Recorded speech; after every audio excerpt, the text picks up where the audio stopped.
vocês estejam bem. Eu sou a Yasmin, eu faço parte da coordenação do Grupo de Estudos de Conservação da Biodiversidade. Eu vou dar alguns avisinhos antes da gente começar, que primeiramente é que hoje a gente tem uma proposta diferente. O Genebaldo vai falar um pouquinho com a gente sobre o tema, né, que é pegada ecológica. E no final a gente vai fazer um debate. Então, se vocês se sentirem confortáveis, no final vocês podem ligar a câmera, ligar o microfone para a gente conversar sobre um pouquinho, para ser um pouquinho mais dinâmico o nosso encontro hoje. Mas se vocês não se sentirem confortáveis, não tem problema, pode mandar no chat que a gente lê para vocês tranquilo e a gente faz o debate mesmo assim. Também, no final do debate, a gente vai enviar um link aqui no chat para o certificado. Não se esqueçam de preencher, porque é através dele que vocês vão receber o certificado da palestra. E eu vou agora falar um pouquinho sobre o Genebaldo, para a gente terminar e começar, né, com a fala dele. Que o Genebaldo ele é formado em Ciências Biológicas pela Universidade Federal de Brasília, e foi lá também que ele fez o seu mestrado e doutorado em Ecologia. Ele é ativista ambiental e possui 19 livros publicados a respeito de temas ambientais. E, mais uma vez, Genebaldo, muito obrigada por estar presente, por ter aceitado o nosso convite. E eu vou passar a palavra agora para você e daqui a pouco a gente se encontra de novo, tá?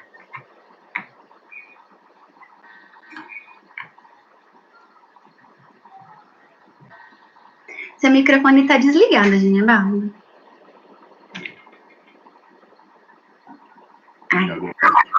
Certo, tá certo. Eu vou desligar aqui agora e deixar você falar. Vocês me dão quanto tempo? 30 minutos. Ok. Bom, está acontecendo nos Estados Unidos a cúpula sobre o clima. E de uns 3 dias para cá, eu creio que essa é a 15ª live que eu estou fazendo, basicamente sobre o mesmo foco.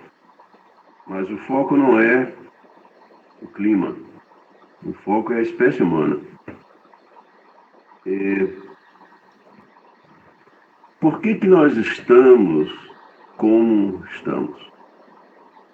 Estamos vivendo uma sindemia,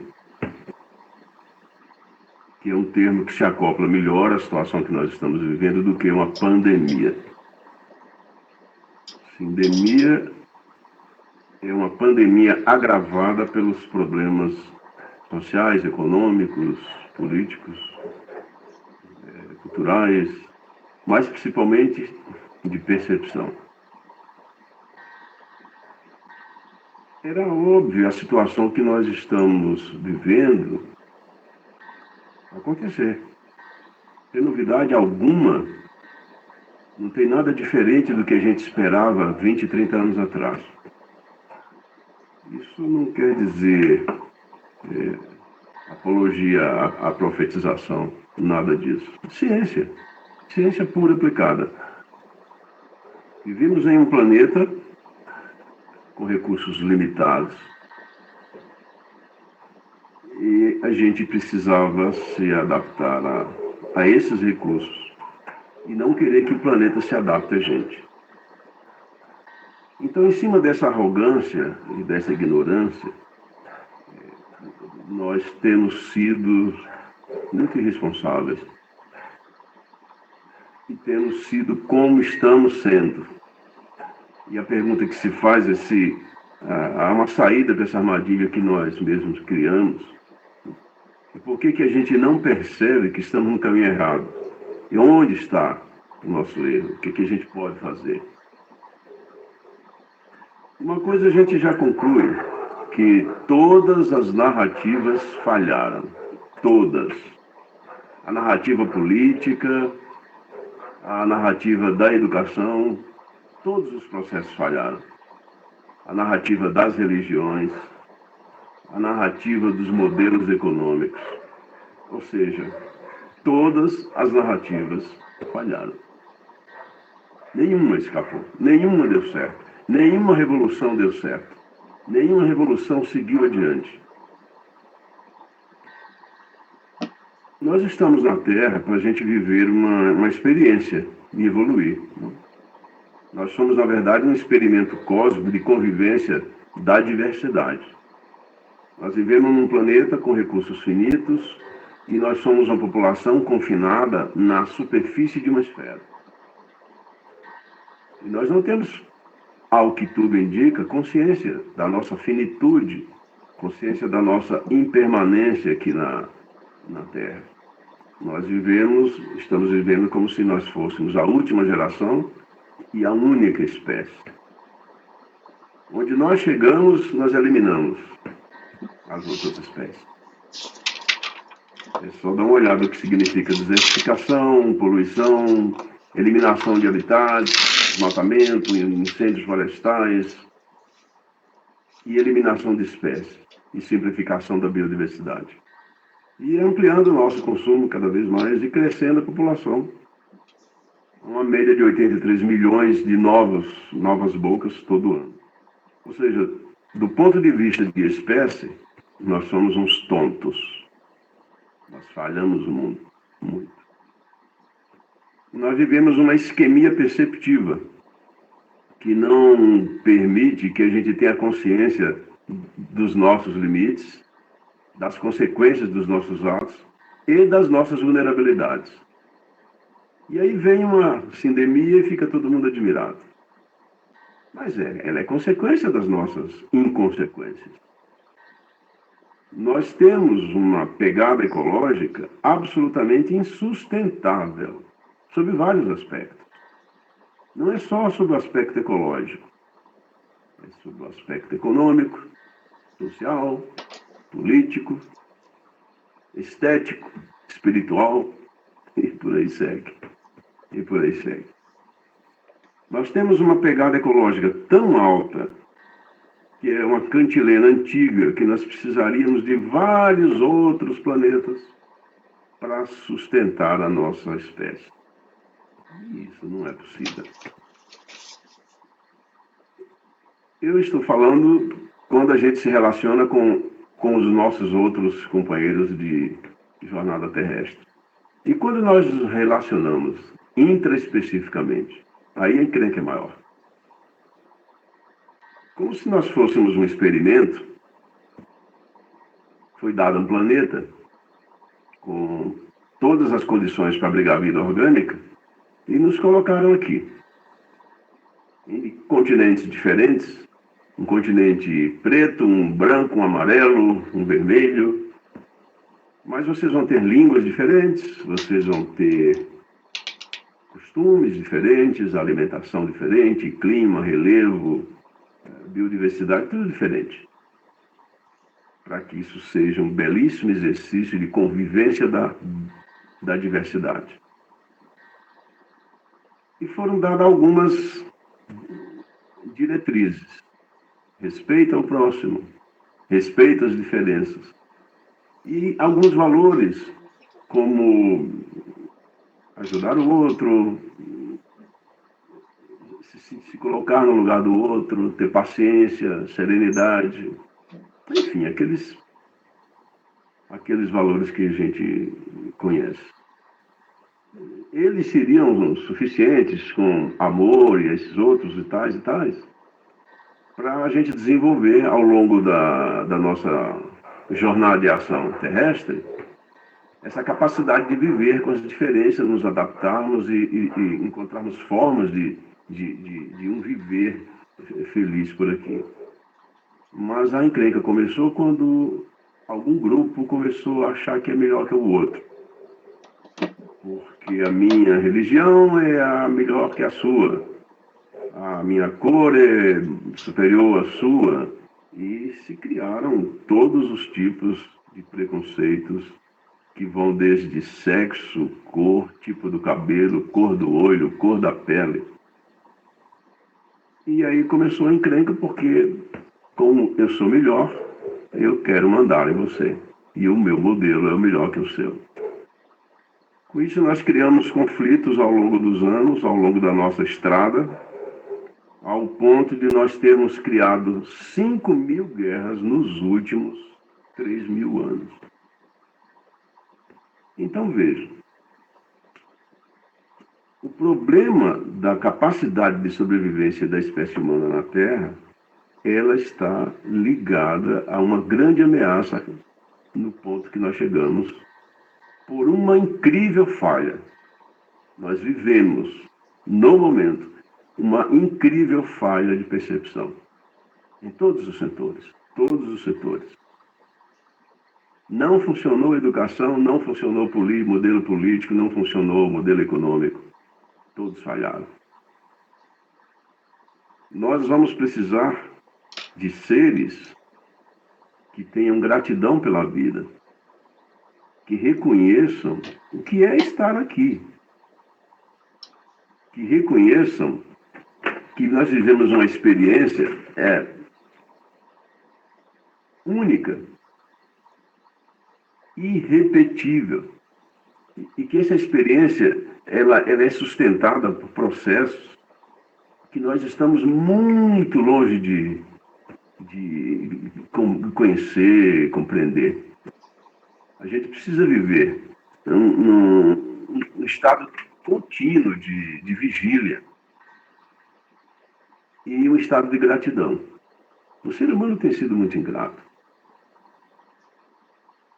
Então, que tipo de educação se faz nas escolas? Que tipo de proposta acontece na economia? Que tipo de proposição acontece nos modelos políticos que contemplam isso? Nenhum. Nenhum deles. E qual é a saída para isso daí? A gente tem muito discutido isso, que um dos caminhos que a educação tem encontrado, e algumas organizações também, é buscar reconectar o ser humano com a essência da vida, para que ele passe a entender o que é estar aqui. É o princípio. Se isso não for feito, as coisas só se repetirão. Se nós não ampliarmos a percepção da nossa essência, o que é estar vivendo uma vida aqui na Terra, o que significa isso, nós vamos estar repetindo modelos que não deram certo. Nos últimos 10 anos, eu tenho trabalhado intensamente em estudos ligados à ampliação da percepção da espécie humana. E aproveitei essa sindemia para escrever um trabalho que ele foi crescendo e virou um livro que se chama Percepção Ambiental. Ele já está aí no formato eletrônico aí na Amazon e o formato em impresso a gente vai lançar lá para junho, por aí. E nesse livro a gente mexe o tempo todo em termos de cutucar a percepção. Nós falamos em egoesclerose, imbecilosfera, porque nós criamos uma grande imbecilosfera, uma idiotosfera. Nós falamos em isquemia perceptiva, em corruptocracia, dinheirocracia, e a gente considera que a degradação ambiental ela é apenas um dos sintomas da falha de percepção da nossa espécie. E essa falha de percepção ela é comprovada absolutamente quando a gente observa o tamanho absurdo da nossa pegada ecológica. Absurda.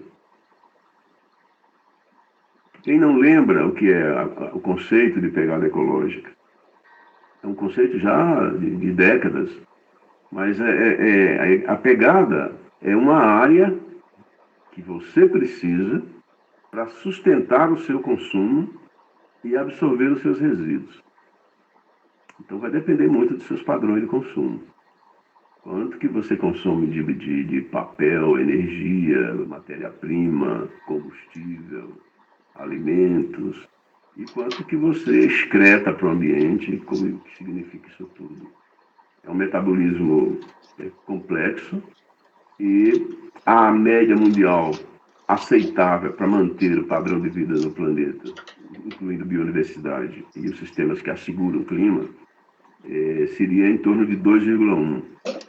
Mas tem comunidades que têm uma pegada de 5,5, 6,2, 6,3.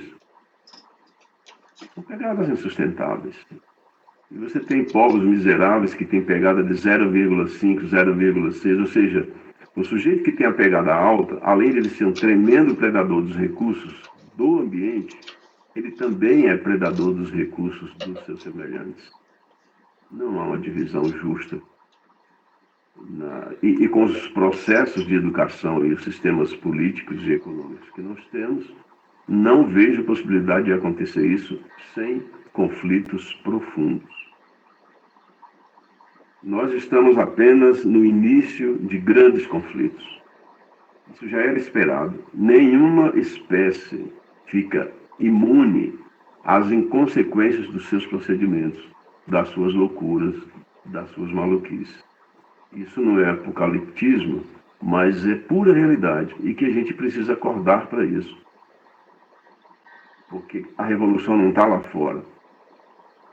A revolução está dentro de cada um. A mudança não é lá fora, a mudança é dentro de cada um. E se todos os processos que nós temos não forem capazes de fazer isso, esse sistema vai simplesmente apodrecendo as suas bases, como tem sido apodrecida todas as narrativas que nós temos vivido até agora. Nós estamos focando muito, né, principalmente nesses dias de pandemia, nas consequências da pandemia. Desemprego, número de pessoas que morreram e tal, enfim, toda essa coisa que a gente está acompanhando. Toda a mídia foca nas consequências. Eu vejo pouca reflexão sobre os significados do que está acontecendo. Não foi nenhuma inteligência cósmica, não foi nenhum Deus que lá de cima resolveu sacrificar, culpar, castigar a espécie humana. Nós fizemos isso. Não foi a capivara que fez isso, nem o beija-flor. Nós fizemos isso. Nós temos hábitos que nós herdamos dos nossos ancestrais, das cavernas, que nós insistimos e teimamos em mantê-los. Nós já tivemos vaca louca, já teve a gripe suína, agora aí já teve problema com morcego. Será que precisa mais uma para a gente aprender que precisa mudar isso?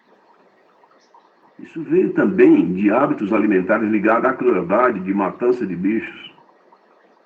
Nós matamos 90 mil bois no Brasil por dia. Isso não fica de graça. Nem para o ambiente, nem para a sua aura espiritual.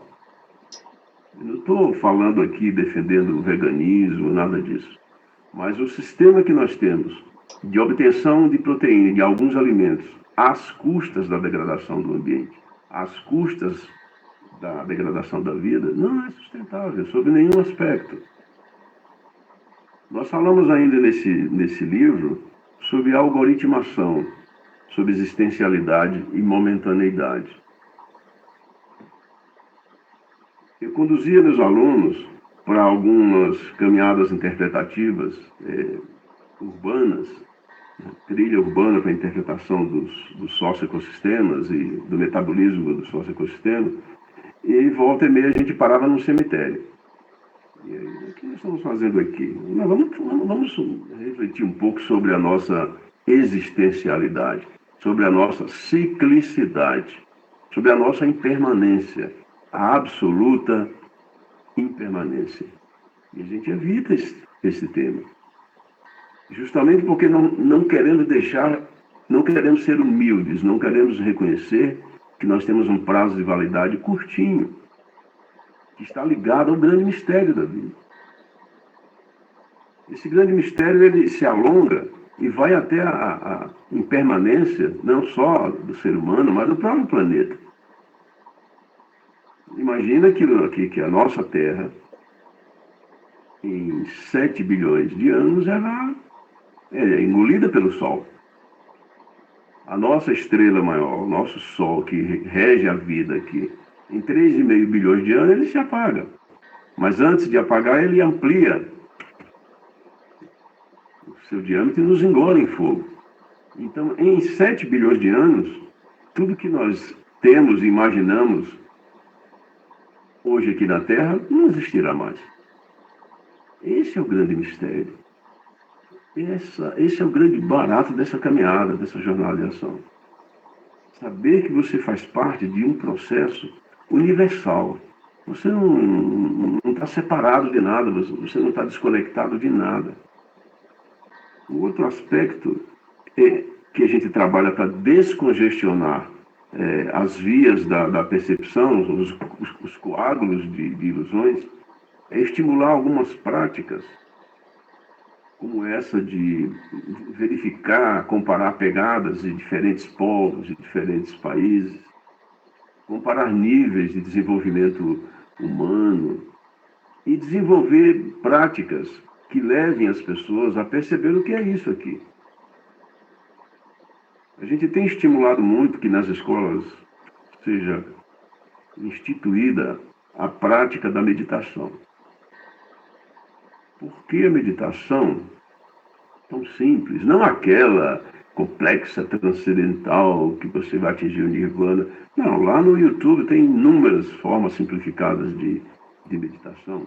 Mas precisa de um tempo para você mesmo. Precisa parar uma hora para pensar o que é estar aqui. E a meditação, além de inúmeros outros benefícios para a saúde, ela permite que você se reconecte e saia do rebanho, saia da correria da manada. Porque nós passamos a maior parte do nosso tempo ligado a questões urgentes. Sempre urgente, muito importante, em detrimento das fundamentais, das essenciais. E você perde o rumo. E passa a maior parte do tempo, trabalha, para comprar coisas que viram lixo, e perde a conexão com o significado de estar aqui.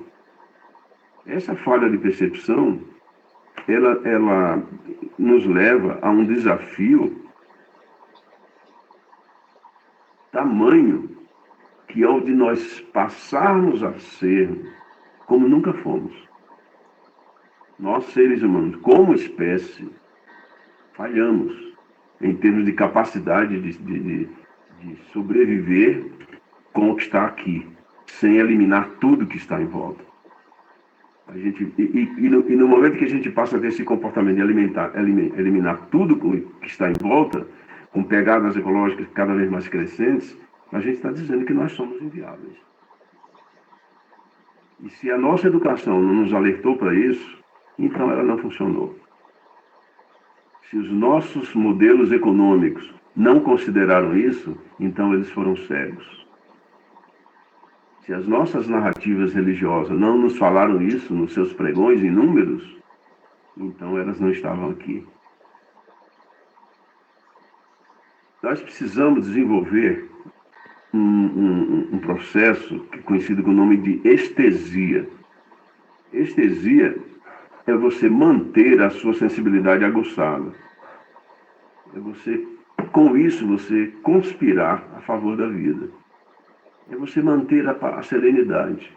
É você manter a paciência diante das coisas, passar a ter. Isso também, promovido pelas meditações, passar a ter mais paciência, mais empatia. Não querer que as pessoas percebam o mundo única e exclusivamente sob o seu prisma.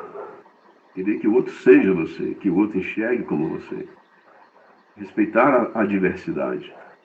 E nós criamos modelos e todos têm que seguir aquele modelo nessa mandada louca que nós criamos, rumo à insustentabilidade, rumo a pandemias, rumo a pandemias de diabetes, de pressão alta, de depressão, de câncer. São apenas consequências do nosso estilo de vida desvairado e desconectado. Então, a estesia é a capacidade de nos mantermos conectados, de nos mantermos sensíveis às situações que estão aí. E se nós não temos isso, você simplesmente vai ser mais um número, né? brick in the wall, um tijolinho na parede e nada mais. O que eu quero dizer é que o cenário que nós temos e o maior desafio é o de ampliar a nossa percepção. Porque fazendo isso, a gente pode chegar a um momento, a um ponto, que talvez seja o grande motivo da nossa apercepção, da nossa falha em entender os significados do estar aqui, que é não ter gratidão pela vida. E nós estamos expressando essa ingratidão por diversas formas. No momento que você elimina a biodiversidade que garante a vida, a expressão do equilíbrio e a vida na Terra, no momento que você desmata, no momento que você desperdiça, no momento que você não contempla e não celebra a vida. A grande falha é não ter gratidão. Se nós não temos gratidão, se nós não reconhecemos a importância de estar aqui e o mundo maravilhoso que nos cerca, se nós não desenvolvermos a sensibilidade de enxergar os meandros da vida nos seus detalhes, e esses detalhes só podem ser percebidos com serenidade, com paciência, com humildade e tempo, a gente só é manada. Eu gostaria de encerrar dizendo que, numa analogia, uma coisa que eu estou observando aqui na contracapa do nosso livro, a vida precisa ser vivida em contínuo estado de vigília, celebração e gratidão. Com isso eu estou dizendo que é possível. Não vamos permitir que a loucura do mundo nos roube, nos rapte a alegria de sermos felizes e de tornarmos as pessoas felizes, de sermos gratos por essa jornada passageira por aqui. Obrigado.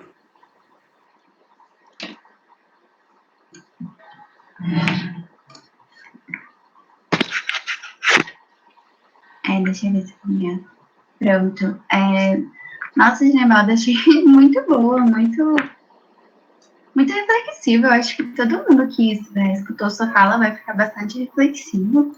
Se alguém quiser falar alguma coisa sobre abrir o microfone, pode ser qualquer reflexão que teve na sua cabeça, gente, pra gente debater alguma coisa, pode ficar à vontade.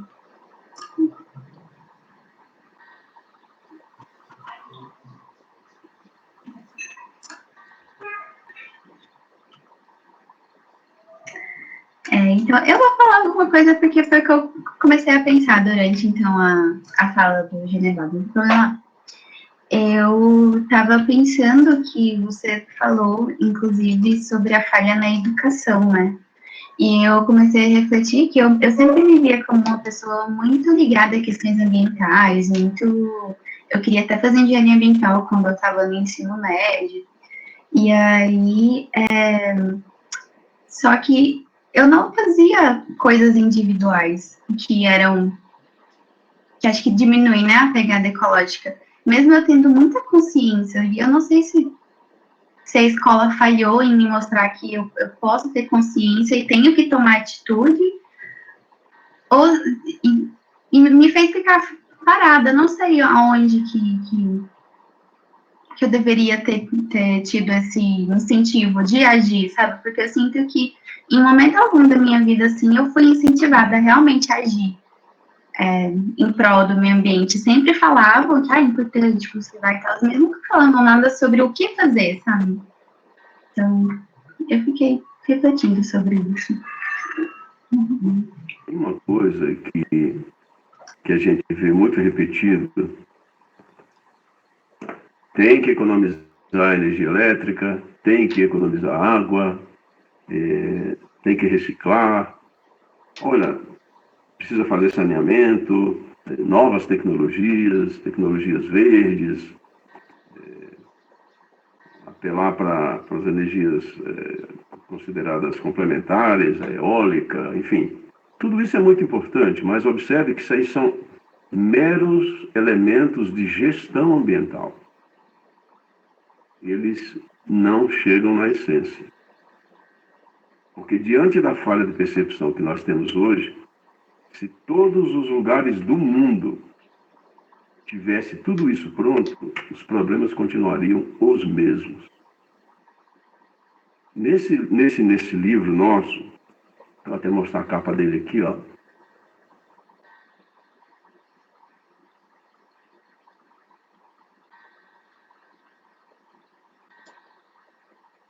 A gente fez um exercício assim. Onde é que está acontecendo falha de percepção? Será que é só no país pobre? E nós conversamos, são 150 fotografias que tem aqui. Então eu comecei mostrando um esgoto de fétido numa praia paradisíaca em Alagoas. Então você imagina uma água, aquele azul turquesa belíssimo e aquele esgoto chegando ali. Daí a gente migra para a gente não achar que é um problema exclusivamente de países com problemas de desenvolvimento, e nós fomos para um lago de Genebra. No Lago de Genebra, um lago belíssimo, de águas cristalinas, lendário, os cisnes, os gansos, os patos que estão lá há séculos, estão morrendo, porque elas estão se engasgando com ponta de cigarro que as pessoas jogam e a água da chuva leva para o lago. Estão morrendo pela ignorância das pessoas. Nós temos leis anti-tabagismo rigorosíssimas no Brasil. Mas você fica indignado porque você chega num restaurante em Munique, em Berlim, em qualquer lugar da França, em Roma, em Viena, e as pessoas fumam nos restaurantes. E você não pode falar nada, porque é cultural, seja lá o quê. Então, a ignorância, a falha de percepção, ela está no planeta todo como um problema da espécie humana. Nós estamos precisando desenvolver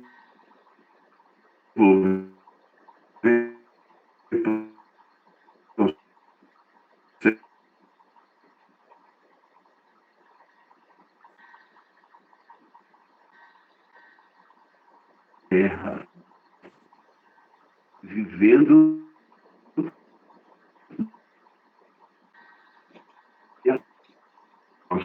que nós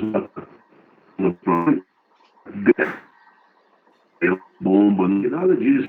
Genevaldo, você se importa de repetir o que você falou? Porque travou bastante. Reconexão das pessoas com a sua essência. Isso é a grande revolução que nós estamos encaminhando para ela, que a gente estimula. A revolução interior, a descoberta. É a partir daí que vem a mudança. Não espere que governos mudem as coisas. Os governos, por definição, são incompetentes. Todos foram e continuam sendo, porque todos estão envolvidos na mesma falha de percepção.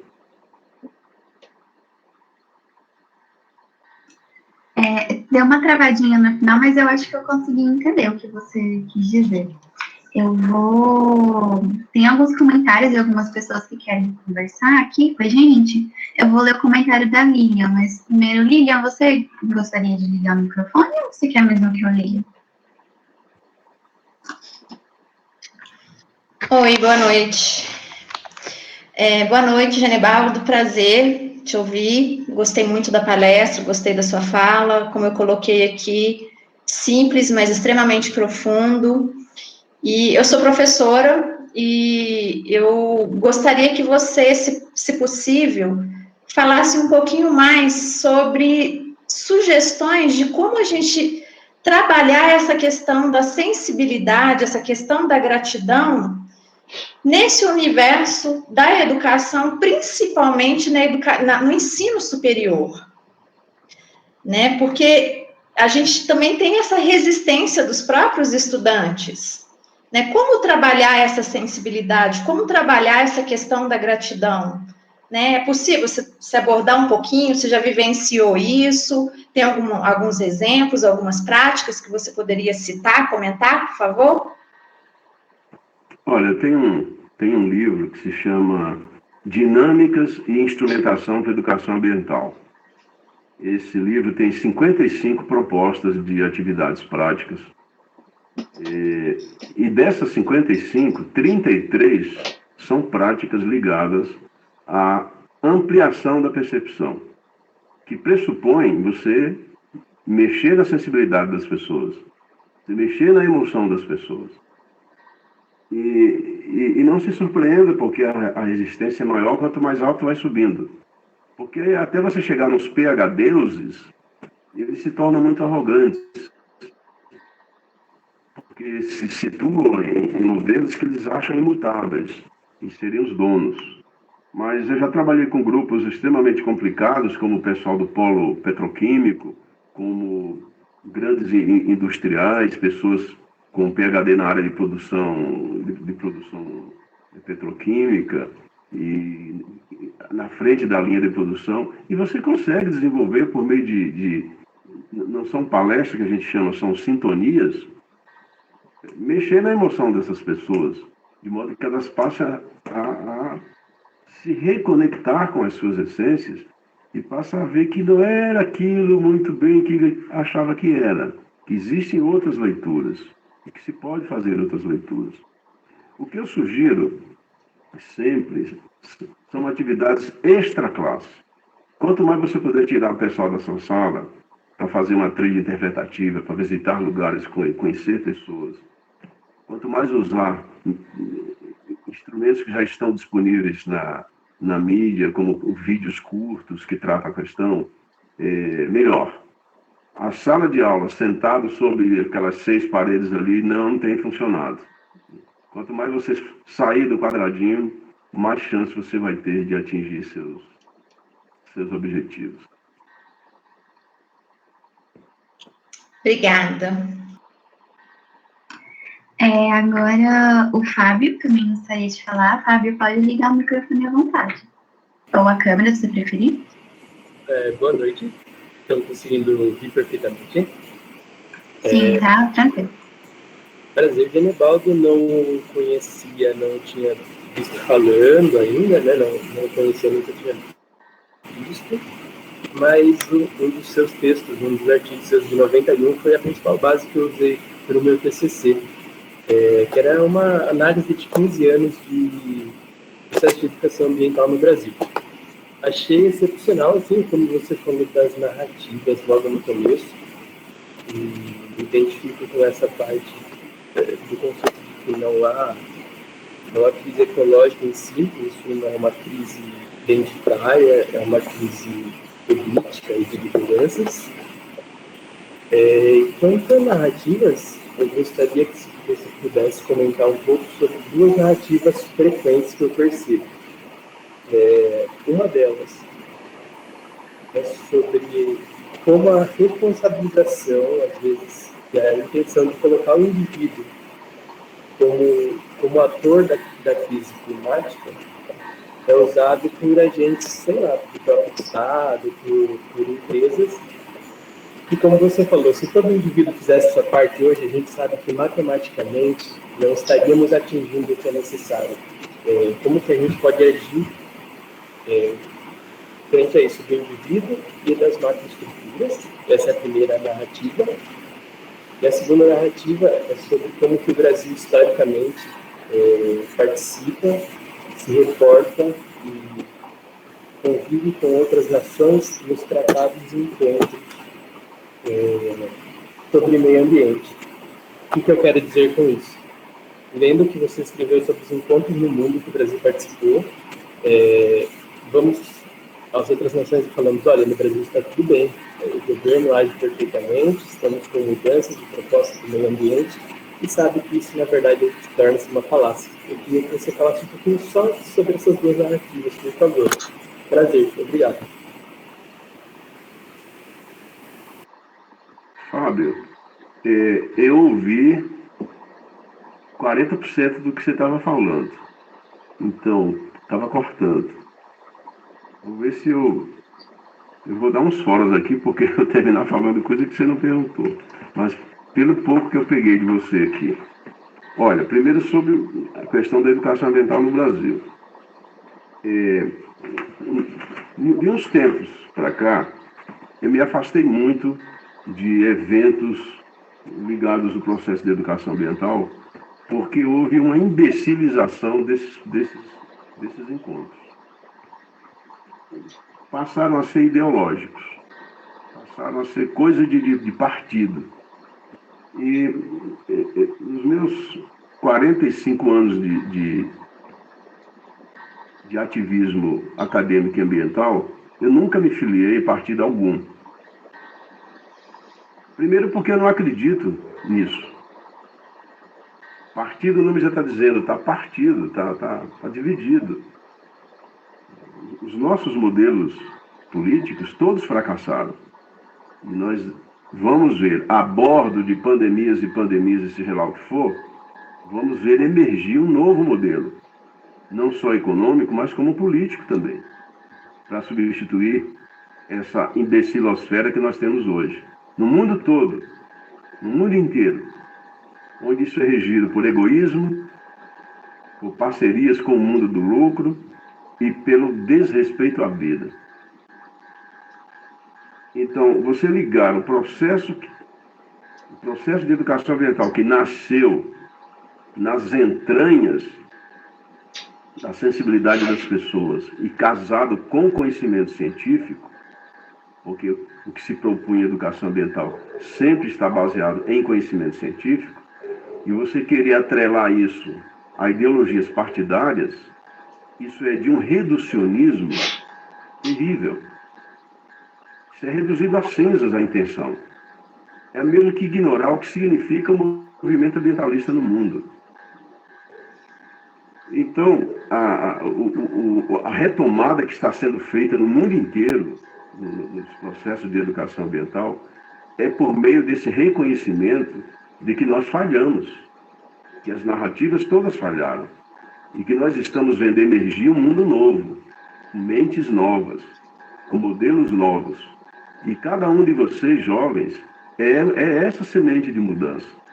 Você não veio aqui para repetir as coisas. Você é um ser de inovação. Você tem inserido no seu patrimônio genético todas as informações para inovação e evolução. É o nosso papel aqui. E não ficar atrelado a caprichos, a interesses ideológicos de poder pelo poder. Pela vaidade, principalmente. Então, isso é uma coisa. Uma outra coisa que eu pesquei de você, você me falou, pelo pouco que eu vi, sobre a questão climática. Essa questão climática, que eu já abordei num livro chamado Mudança Climática e Você, lá em 2004. Quem não conhece, eu sugiro, faço o convite para você visitar o nosso site, genebaldo.com.br, e lá você vai encontrar essas publicações, um pouco de descrição, o que significou aquilo ali.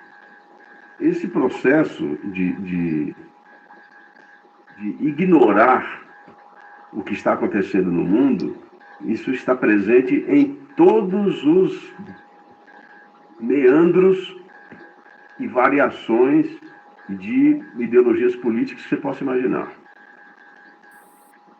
O mundo inteiro ignora essa história. Poucos grupos no mundo realmente têm a sintonia do que significa o que está acontecendo. E a resposta é uma única só: lucro. Lucro, a qualquer custo. E o lucro pode ser tanto do lado verde, do vermelho, do amarelo. É sempre a mesma coisa. E a gente sugere que, para a gente ampliar a percepção, que a gente revisite os nossos erros. Então, eu cito no nosso livro de percepção ambiental, pega um dia um livro de história geral e faça uma leitura. Um livro de história geral e vê lá, desde lá de trás, como é que a nossa espécie está se comportando. Nós temos sido de uma beligerância inacreditável, não só com nós mesmos, mas com tudo que é vida que nos cerca. Então, como espécie, nós precisamos melhorar muito. Precisamos ser como nós não temos sido, como nós nunca fomos. E para você fazer isso, a gente precisa sair do nosso estado de instinto. A maior parte da humanidade ainda está na sua parte de insensibilidade inicial, a parte dos instintos. Uma boa parte da humanidade já está na fase da razão. Subindo da razão, você vê a fase de intuição. No momento que você é mais intuitivo, que você já desenvolveu a sensibilidade, a percepção, aí sim você tem contato com a mente cósmica, a chamada inteligência cósmica. E no momento que isso acontece, você desenvolve a sua gratidão. E quanto mais grato você é por estar vivo, por tudo que te cerca, você aumenta a sua capacidade de se conectar, você amplia a sua percepção e você aumenta a sua capacidade de conexão com a sua consciência. Porque a nossa consciência, ela é a mente cósmica. Ela é a inteligência cósmica, que uns chamam de Deus ou Allah, seja lá o que for. Se a gente perdeu essa conexão, a gente se torna manada. E nós não vimos aqui para ser manada. Nós somos seres imbuídos da missão de evoluirmos e fazer todos evoluírem juntos.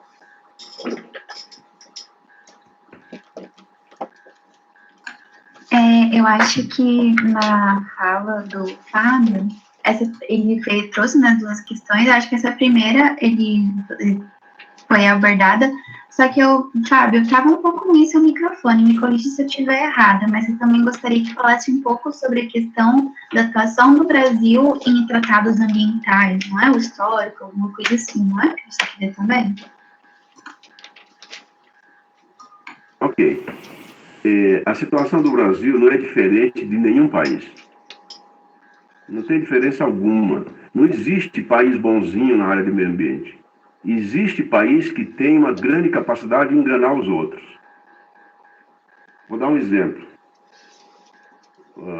Muitos países asiáticos, como o Japão, por exemplo, têm programas internacionais de ajuda ao meio ambiente, campanhas de conservação, de preservação. Mas eles são os maiores exportadores de madeira do mundo. Mas eles não têm floresta para tirar madeira. Como é isso? Muitos países da Europa que criticam os modelos de exploração de recursos aqui no nosso país, são eles mesmos que compram as madeiras do desmatamento da Amazônia. Isso eu estou falando apenas de recursos naturais, mas se você parte do ponto de vista de tecnologia, você parte do ponto de vista de ampliação da pegada ecológica, aí a coisa engrossa. Não existe santo na área ambiental em lugar nenhum do mundo. Existem países que têm uma grande capacidade de tapear você. Uns 3 anos atrás, uma grande fábrica de veículos, que eu não vou citar o nome para não receber mais um processo, ela enganou o mundo inteiro instalando catalisadores nos seus carros de luxo, que no momento que ia ser verificado se eles tinham a emissão conforme eles diziam, existia um software que enganava as medidas. Eu estou falando que um país rico fez isso. Estou falando de uma montadora uma que mais vende veículo aqui no Brasil. Como é que vocês fazem isso? Então vocês estão querendo enganar, vocês estão continuando jogando veneno na sua atmosfera e nos engana com software para dizer que vocês não estão fazendo isso. O que nós temos no nosso país é uma grande ignorância ligada a desvalorização da educação. Os nossos educadores são desvalorizados, todo o processo é desvalorizado. São escolas sucateadas, professores mal pagos, com quase nenhuma oportunidade de formação, de ampliação no seu leque de informação.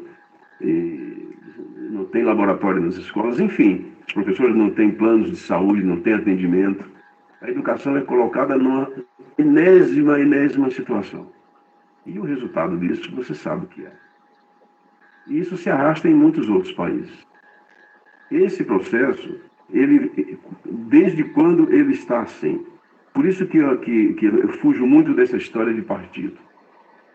Nós temos hoje no nosso país a situação da educação em uma situação paupérrima. Mas e 4 anos atrás? E mais 4 atrás? E mais 4? E mais 20? E mais 30 atrás? Como era? O que mudou? Onde nós evoluímos? De que forma as coisas progrediram? Não aconteceu muita coisa interessante nisso aí. Aconteceu muita propaganda, tentativas em eventos específicos, de citar grandes avanços, mas sistemicamente a educação no nosso país é relegada a um N plano, assim como a área ambiental. E a área ambiental, ela ainda tem um problema sério. Nós temos na nossa legislação várias falhas que são matreiramente, espertamente utilizadas pelos alguns homens das leis e não vai pagar uma multa nunca. Se a gente for analisar quantas multas foram dadas e quantas foram efetivamente pagas, acho que não chega a 10%. Atrelado a isso, você tem outros elementos. A cultura da corrupção.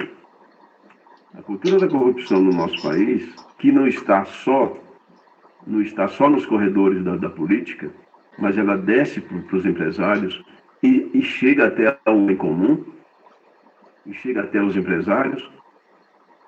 O que significa para você quando alguém coloca uma placa dizendo que o preço de um produto é R$ 4,99? O que isso significa? Então, nós estamos passando por processos evolutivos e eu digo a você, o coronavírus, a despeito de todos os problemas que ele trouxe, de todas as mortes que causaram, com todos os transtornos econômicos, sociais e outros, ele veio dar um empurrão na nossa evolução. A duras penas, por isso que eu acentuei no início que nessa pandemia, que na verdade é uma sindemia, nós estamos dando pouca atenção aos significados dela. E estamos centrando foco apenas nas consequências. Agora, o Brasil tem suas referências mundiais. Por exemplo, no processo de educação ambiental, nós temos uma lei, só 5 países no mundo têm uma lei federal dizendo que é educação ambiental. Que ela é obrigatória em todos os níveis.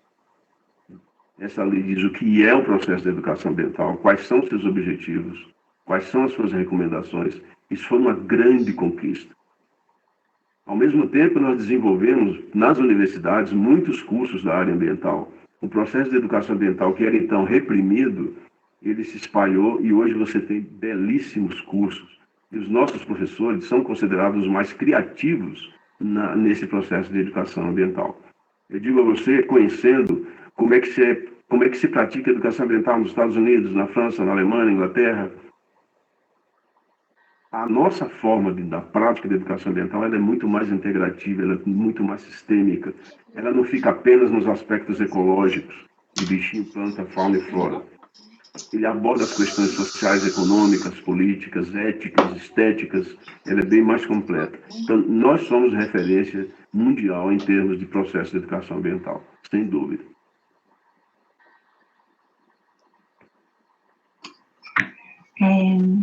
Fábio, se você tiver mais alguma coisa para comentar, pode mandar aqui no chat, tá? Eu vou passar agora a palavra para a Gabriele Gonçalves, ela quer também falar. Gabriele, sinta-se à vontade. Olá, gente, vocês estão me ouvindo? Sim. Sim. Minha energia acabou de cair e voltou. Coisas do remoto. Professor Genevaldo, é um prazer estar aqui com o senhor. Estou aqui com o meu livrinho de educação ambiental. Adoro esse livro, foi um livro que me ajudou muito a compreender a educação ambiental como um todo. Eu sou aluna de pós-graduação do mestrado em agroecologia na UEMA, no Maranhão, e foi muito bom ouvir a sua fala sobre pegada ecológica, trazer essa questão das percepções das pessoas. E, na verdade, eu quero trazer um relato que eu tive do meu TCC, né, da minha monografia, que foi voltado para o solo, né? Então, eu trabalhei com conhecimento, digamos assim, sobre solo, o que as pessoas entendiam sobre solo. E aí, como exemplo, né, dessa questão da percepção da pegada ecológica, eu fui perguntar para alunos do meu curso de Ciências Naturais o que eles entendiam por solo. Gente, teve pessoas que não sabiam me responder o que era solo, sendo alunos de biologia, sendo futuros professores, né? Então, eu fiquei aqui me perguntando, se o sujeito ele não sabe dizer o que é solo, ele vai conseguir dar uma aula de educação ambiental?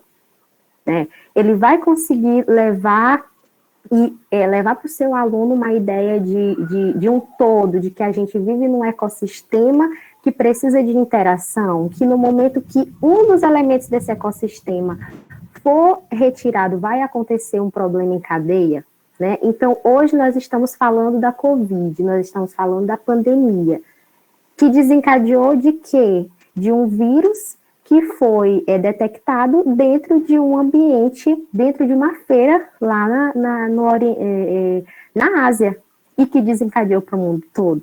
Então, olha como esse sistema é. Então, vendo a fala do professor e também da Lília, né, que até comentou essa questão do ensino superior, realmente é uma deficiência muito grande. A gente passa por problemas, a gente tem problemas estruturais, desde a nossa formação enquanto futuros professores, de biologia, de pedagogia, de várias áreas a gente sofre essa deficiência, de geografia também, que é uma área que trabalha muito com questão ambiental. A gente passa por esses problemas, a gente tenta driblar as questões que a gente tem dentro da escola brasileira, e eu achei o professor muito feliz em dizer que nós, enquanto professores brasileiros, a gente faz de tudo para que o aluno consiga compreender o que é essa ideia de estar no planeta e entender o todo, né, e conseguir olhar para alguma coisa, tentar reciclar, tentar preservar, conservar. Então, isso é muito interessante, realmente nós, enquanto professores, a gente tenta buscar isso. E eu queria aqui deixar o meu parabéns para vocês, para a organização do evento, foi ótimo vocês trazerem esse mestre da arte da educação ambiental para conversar com a gente, foi muito produtivo, e eu acho que a gente tem que fazer isso, debater mais, nós enquanto jovens, enquanto futura geração, a gente precisa se mobilizar, conscientizar as pessoas de por que nós estamos no planeta Terra e como nós queremos deixar o planeta Terra para os futuros, né? Tanto para os nossos filhos quanto os nossos netos. Eu acho que isso é uma frase clichê, mas que todo dia a gente tem que bater nela. É isso, gente. Um abraço, boa noite.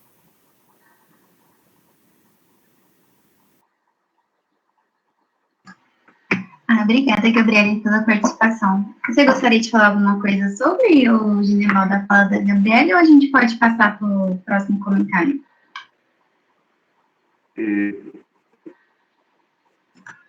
A Gabriele fala nos problemas que tem aí na formação, isso paga no mundo inteiro.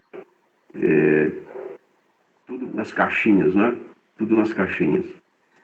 E os problemas que eu estou observando, que foram citados pela Gabriele, pelo Fábio, pela Lilian Carla, e se você enumerar todos os problemas ambientais que nós temos hoje, e socioambientais e tal, todos eles têm a mesma raiz: falha de percepção. Não estamos percebendo, estamos insistindo no erro. Então, se a gente não trabalhar a ampliação da percepção das pessoas, tudo isso vai continuar acontecendo. Tem um exercício que a gente faz, Eu até volto a me referir lá à Lília, que ela falava sobre sugestões, mas olha só, quando você está estudando a biologia, você começa a ir nas entranhas da biologia, vai lá para a bioquímica e tal, você descobre que lá no fundo da biologia você encontra a química. É tudo química ali. Aí você começa a estudar a química, vai nas entranhas da química, nas suas leis, e aí você descobre que tudo é física lá dentro. São as leis da física que estão ali. E quando você começa a aprofundar na física, você descobre que é tudo matemática. E à medida que você se aprofunda na matemática, você chega na essência, você chega na consciência. Então está tudo interligado. Tudo interligado. Porque eles estão tendo uma grande oportunidade.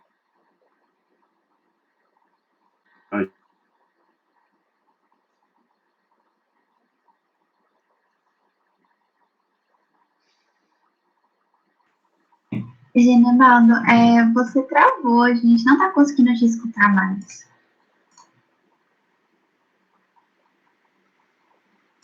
Capa, uma capinha de proteína e uma fitinha de RNA lá dentro. Só isso. Só isso. Foi capaz de fazer isso tudo. Vamos seguir. Bom, vamos então. O próximo comentário agora é da Adriele. Adriele, eu vou perguntar para você também. Você quer falar esse comentário no microfone ou você prefere que eu leia? Acho que eu... beleza. A Adriele fez um comentário que é o seguinte. Fiz uma pesquisa recentemente sobre a satisfação que os professores de ciências biológicas se encontram e uma das apurações dos maiores problemas que acometem esses professores são a desvalorização da profissão. Esse é o comentário da Adriele. Yasmin, poderia repetir a questão da Adriele? Sim, com certeza. É um comentário que ela fez. Diz ela que ela fez uma pesquisa recentemente sobre a satisfação que os professores de ciência biológica se encontram e uma das apurações que eles tiveram é que o problema maior que acomete esses professores é a desvalorização da profissão. Não se aflija por isso, porque não é só a desvalorização da profissão do professor que está acontecendo, no mundo está acontecendo a desvalorização da vida. A vida está sendo desvalorizada por diversas formas. Então, não se impressione com isso. Não se deixe se afligir por isso.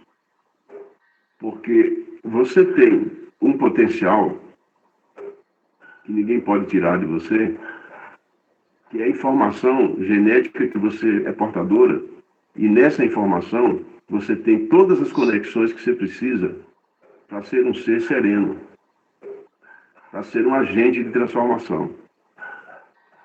Você pode fazer as mudanças, as transformações no seu raio de ação. E não se deixar abater. Nós estamos no topo de processos evolutivos, nós estamos no topo de transformações profundas da sociedade. Muito do que hoje é tido como importante, e eu gostaria de estar aqui para ver isso, mas acho que não mais, não vai ter significado nenhum mais. As coisas vão mudar muito rápido. As crianças hoje vêm com uma programação. Nós somos um algoritmo bioquímico, já um pouco ultrapassado, mas somos um algoritmo bioquímico. E essa meninada que está vindo aí já é outro. Já tem outra programação, outros interesses. E muitas vezes, porque ele está numa sala de aula e ele encontra aquilo que para ele não tem sentido mais nenhum, ele se desliga. E aí dizem que é déficit de atenção, que é DDA, que é hiperativo. Mas são outros mundos. São já é outro software que está vindo aí com uma percepção diferente. E os professores estão no topo dessa transformação, então eles sofrem pressões de todos os lados. Do professor, das instituições, do governo. Mas veja só, por que você está nessa situação? Por que você está nessa condição? Alguma coisa aconteceu para você estar ali, naquela hora, naquele momento, então é porque tinha que ser assim mesmo. Tem uma coisa que os indianos falam que eu acho muito interessante. As coisas são como tinham que ser. Não diferente do que a gente possa imaginar. Estão sendo como tinham que ser. Então, curta esse momento, esse instante. Seja você mesmo. Inove. Seja atrevida, narizinho para cima. Desenvolva serenidade. Faça meditação. Leia. E se torne uma pessoa nova. E imune a essas loucuras que eu citei aqui. E não deixe que a loucura do mundo impeça você de ser feliz. E de fazer as outras pessoas felizes.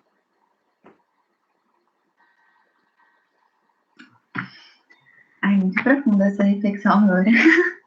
Mas, bem, passando para o próximo comentário também, é da Daisy.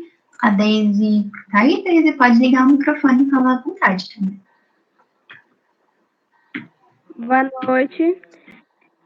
Bem, Genebaldo, eu gostei muito dessas suas percepções, dessas suas falas, dessa visão que você trouxe, né? Foi muito intrigante. E eu também gosto muito de ler, de estudar, de pesquisar um pouco sobre essa relação do ser humano com a natureza, né? Em partes filosóficas, históricas, ecológicas.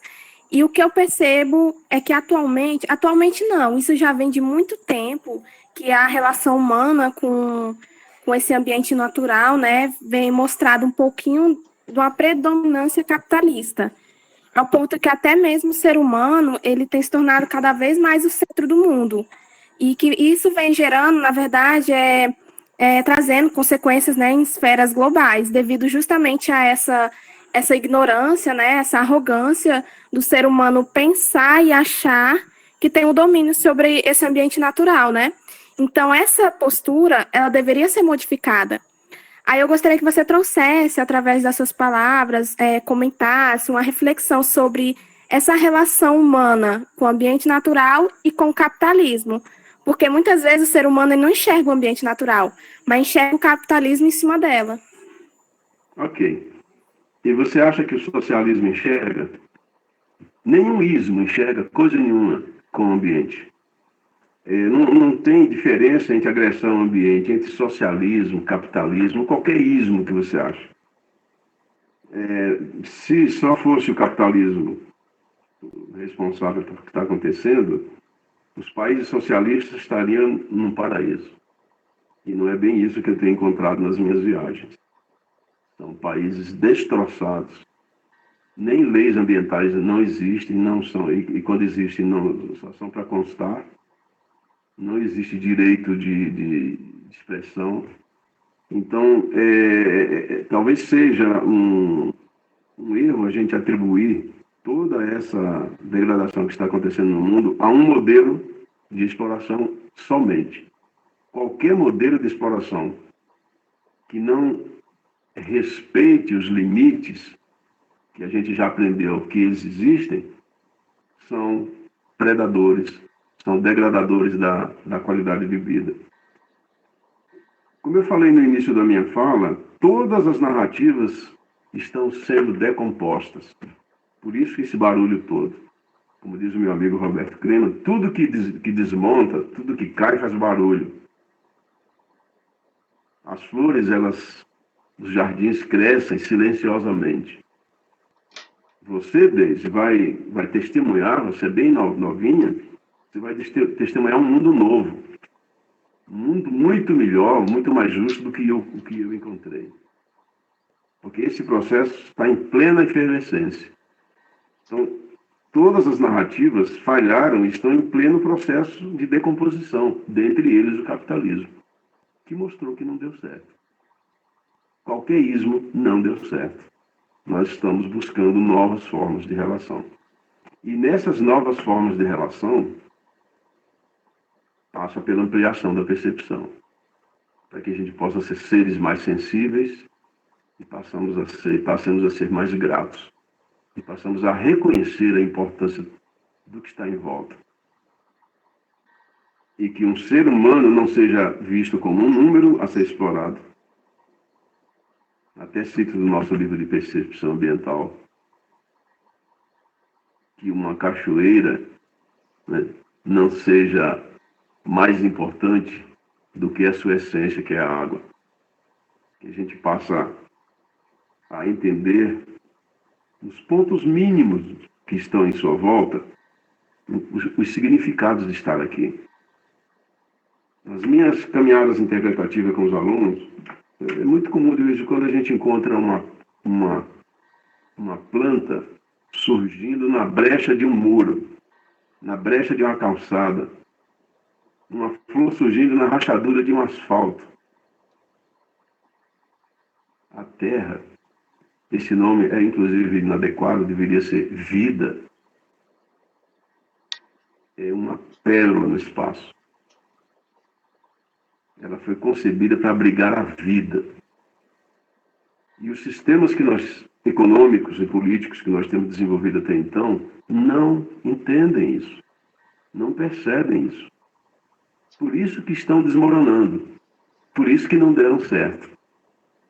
E por isso que nós estamos vendo emergir, surgir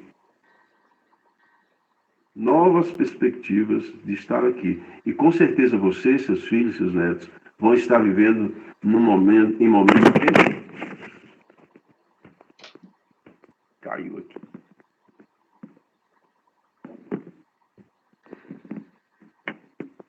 Ok. Em momentos bem melhores do que o que nós temos visto até então. Não se impressione que você está vivendo um período ruim, não. Se você visitar a história, cada geração acha que a vida dela é a pior de todas. Cada geração nomeia as suas desgraças como sendo as únicas e as piores de todos os tempos. Toda geração reclama, toda geração acha que é assim. Agora, nós sim, a sua geração está vivendo um grande momento de transformação, uma grande oportunidade que a gente estava aguardando acontecer já nos últimos 20 anos. Está para acontecer uma mudança profunda na estrada da espécie humana. E isso está acontecendo, infelizmente, por uma via dolorosa. E olha que essa sindemia, esse vírus, ele está nos obrigando a usar máscara. Ele ainda não está nos obrigando a usar fraldas.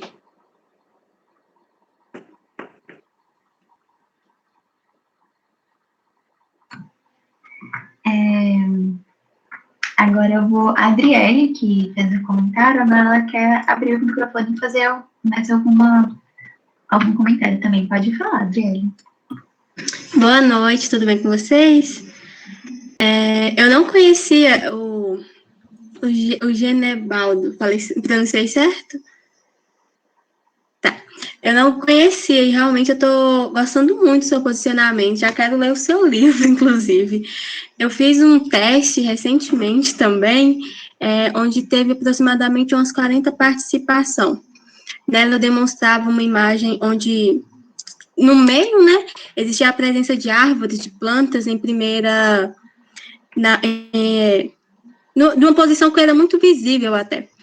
E em outra, que a vegetação estava em meio de vários outros elementos na imagem. E eu perguntei, fiz no teste, eu fiz a pergunta do que as pessoas viam naquela imagem.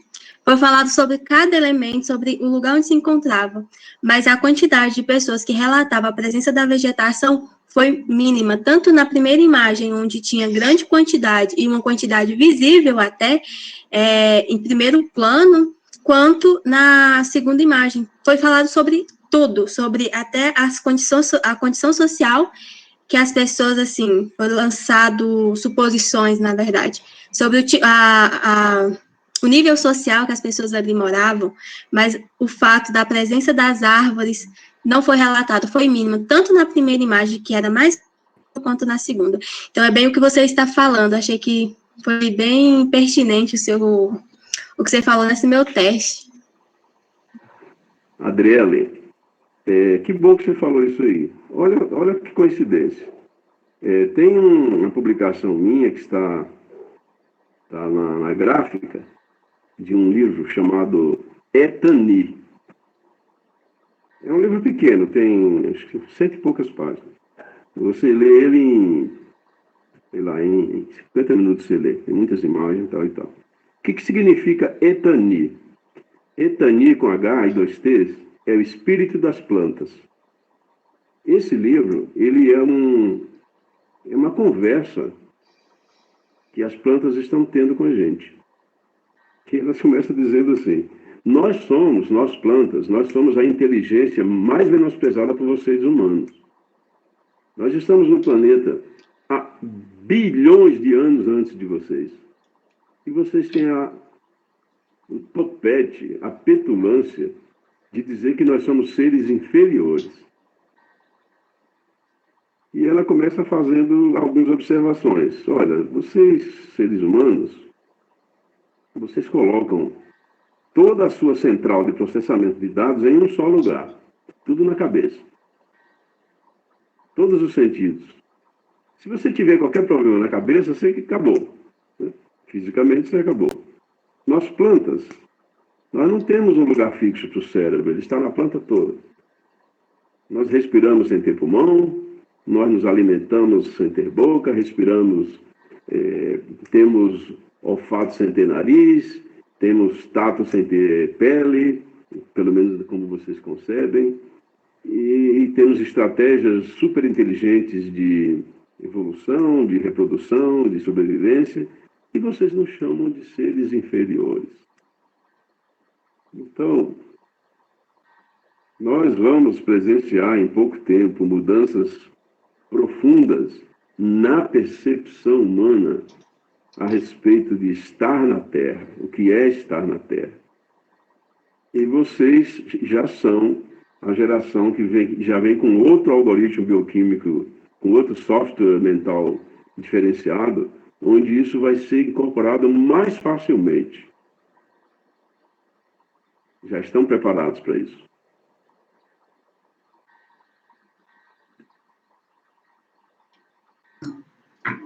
Achei uma resposta bem boa para a questão da Adriele. Inclusive, eu tentei achar o livro aqui.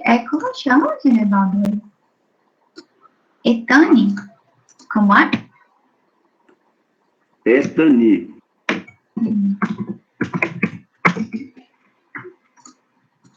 Você está procurando o que é Etani? Não, o livro. Estou tentando achar o livro. Não, o livro não está pronto. O livro que está pronto é esse aqui, ó.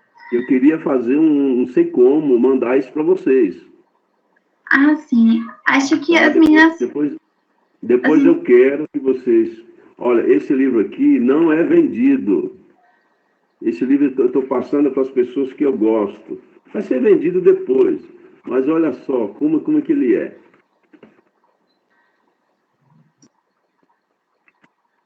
Fotografias em cores, muito legal. E eu quero que vocês me mandem pelo e-mail o endereço para onde eu devo enviar esse livro para vocês. Tá? Eu considero esse livro aqui uma cacetada sem tamanho nessa história toda que a gente está vivendo hoje. E foi uma produção independente, porque eu não acredito que editor algum tivesse a coragem de publicar isso aqui. E nós estamos fazendo pelo prazer de estar vivos, por confiar nas nossas possibilidades de mudança. Foram 10 anos de trabalho e eu redigi ele durante a sindemia. Foram 555 horas em redação, 155 fotografias, e você vai dar muita risada lendo esse livro aqui, porque tem que ter um pouco de humor para aguentar essa maluquice que está aí. Sim, com certeza, tem sim. Tem muita gente aqui já no livro falando que quer o livro. Então, acho que até quando vai receber vários e-mails aí, o Genevaldo, com a vontade de querer ter esse livro, porque encantou muita gente aqui falar desse livro. E eu queria saber se alguém tem mais alguma questão para abordar. Eu quero deixar um convite para vocês visitarem o nosso site, mas não visitarem. O site está sendo atualizado,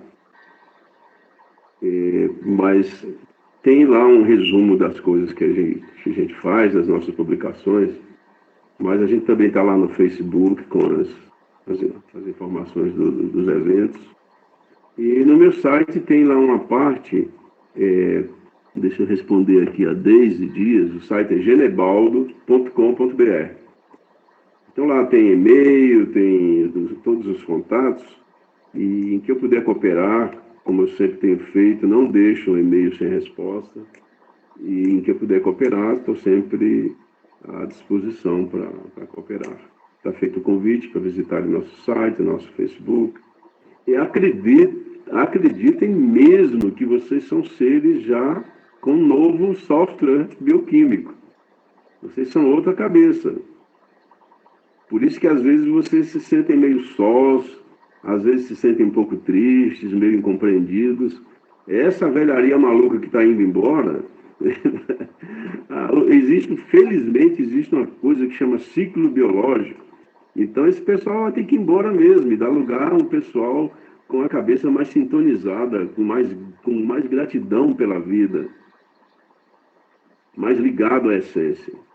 Eu quero agradecer a Yasmin, agradecer a todos vocês, agradecer a participação de Lilian Carla, do Fábio, da Gabriele, da Adriele Lopes, Deise Dias, que deve ser minha prima, e a todos vocês que estiveram aí conectados. Espero que a gente possa se ver por aí. Eu devo estar indo em Uberlândia para o lançamento do livro e para uma rápida palestra, conferência, sei lá qual é o nome, no mês de agosto, depois que essa pandemia já tiver passado um pouco. E espero que a gente possa se ver lá, certo? Muito obrigado pelo convite. Eu espero também que a gente consiga se ver. Eu acho que eu e as meninas aqui de Uberlândia, a gente vai tentar muito ir, porque a gente gostou bastante.